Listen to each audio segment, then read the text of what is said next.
చెమటను పోసి సస్యశ్యామలమనిపించి నిత్య శోభితం చేసిన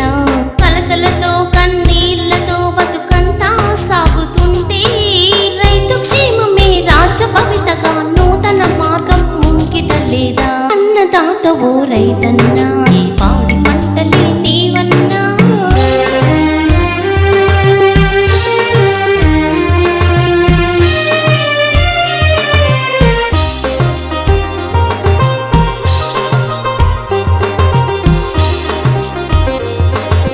రైతులలో సాంగత్యం సేద్యంలో సామర్థ్యం భూసారాన్ని కాపాడి పంటల రక్షణ చేసి ఫలసాయాన్ని పదింతలు చేసి శాస్త్ర విజ్ఞానం అందించి అధునాతన పరిశోధన పద్ధతులందించినది రైతు సమాఖ్య అన్నదాత ఓ రైతన్న